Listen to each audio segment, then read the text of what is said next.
যখন যৌক্তিকভাবে সমালোচনা করি তখন আমাদের বিরুদ্ধে 10 কোটি টাকার মানহানির মামলা দেওয়া হয়, তখন আমরা মনে করি এগুলো হচ্ছে আমাদেরকে ভয় ভীতি দেখানোর লক্ষণ। আমরা মনে করি যে কোনো একটি অপকর্ম করে তার সবচেয়ে বড় পরিচয় সে অপকর্মকারী, এবং আমরা চাই দলমত নির্বিশেষে সে যদি এনসিপির হয়, সে যদি যুব শক্তির হয়, তার বিরুদ্ধেও আমরা আমাদের কণ্ঠস্বর উঁচু করব। আগামীর যুব তরুণদের রাজনীতির প্রত্যেকটি জেলা, উপজেলা, ইউনিয়নে স্থাপন করতে হবে। আজকে কিছুক্ষণ আগে এখানে অ্যানি ভাই বলে গিয়েছেন যে ডিবি অফিসে তার সাথে আমাদের দেখা হয়েছিল। সত্যি সেদিন যখন ওই ডিবি অফিসের গারদের ছোট্ট একটা কামরায় শহীদউদ্দিন চৌধুরী অ্যানি, রুহুল কবির রিজভী, আন্দালিব রহমান পার্থ সহ বাংলাদেশের রাজনীতির গুরুত্বপূর্ণ নেতৃবৃন্দ বলতে আমরা যাদেরকে চিনি তাদেরকে একসাথে ছোট্ট একটি গারদের রুমে দেখেছি, সেদিন আমরা অনেক বেশি সেখান থেকে সাহস নিয়ে ফিরেছি।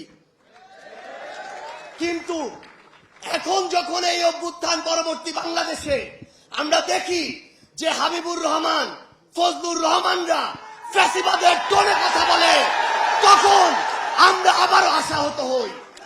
আমরা বিশ্বাস করি তারা শুধু দুইজন ব্যক্তি, তারা কোনো দলের প্রতিনিধিত্ব করে না, এবং আমরা বিশ্বাস করতে চাই তাদের এই টোনের বিরুদ্ধে ব্যবস্থা নিয়ে জাতীয়তাবাদের শক্তি বিএনপি দেখিয়ে দিবে তারা কোনো ফ্যাসিবাদের টোনকে আর জায়গা দিবে না। আমরা যখন ছোট ছিলাম, স্কুল, কলেজ, বিশ্ববিদ্যালয়ে পড়তাম, আমরা দেখেছি ওই জেলখানা থেকে বের হয়ে কিভাবে বুক টান করে, সিনা টান করে এই শহীদউদ্দিন চৌধুরী অ্যানিরা সামনে ওই আদালতের সামনে হাজিরা দিতে যেত। তার ওই হাঁটার দৃশ্য আমাদেরকে শিহরিত করে তুলেছিল। কিন্তু আমরা যখন দেখি, আমরা একটা অন্যায়ের প্রতিবাদ করলে, আমরা সত্যি কথাটা তুলে ধরলে, আমরা যখন যৌক্তিকভাবে সমালোচনা করি তখন আমাদের বিরুদ্ধে 10 কোটি টাকার মানহানির মামলা দেওয়া হয়, তখন আমরা মনে করি এগুলো হচ্ছে আমাদেরকে ভয় ভীতি দেখানোর লক্ষণ। আমরা এটাও বিশ্বাস করতে চাই এই যে কিছু মানুষ যারা এই কাজগুলো করে, আমরা বিশ্বাস করতে চাই তারা বিএনপির প্রতিনিধিত্ব করে না। আমরা বিশ্বাস করতে চাই তারা অতি উৎসাহী হয়ে ফুটেজ খাওয়ার আশায় এই কাজগুলো করছে। কিন্তু আমরা তখনই সেটা বিশ্বাস করতে পারবো যখন দেখব এসব লোকদের বিরুদ্ধে ওই সেন্ট্রাল কমান্ড থেকে উপযুক্ত ব্যবস্থা নেওয়া হয়েছে। সেদিন আমি একটি লেখা লিখেছিলাম, লেখার 2টা পার্ট ছিল, কারণ ঘটনা 2টা ছিল। আমাদের একজন সাংবাদিক ভাইকে বিএনপির ওইখানকার স্থানীয় একজন কর্মী আহত করেছে, এটা ছিল প্রথম প্যারা, যেটা সত্য। দ্বিতীয় প্যারা ছিল স্থানীয় একজন, আমি লিখেছিলাম চাঁদাবাজ সন্ত্রাসী, আমি স্পষ্ট করে লিখেছিলাম চাঁদাবাজ সন্ত্রাসী আমার আরেকজন সাংবাদিক ভাই তুহিনকে গলা কেটে হত্যা করেছিল।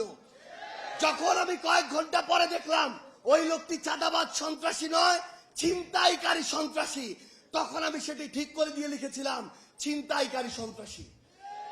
কিন্তু আজকে আমি দেখছি যে এই যে ট্যাগগুলো কিংবা এই যে মানুষগুলো যে অপকর্ম করেছিল, ওই চাঁদাবাজ, ওই সন্ত্রাসী, ওই ছিনতাইকারী, কেন ওই রকম স্থানীয় পর্যায়ের উপজেলার একজন দায়িত্বশীল সেই অপকর্মের দায়িত্ব নিজের গায়ে নিবে? এটা তো আমরা শুধু বিএনপি নয়, কোন রাজনৈতিক দলকে উদ্দেশ্য করে বলিনি।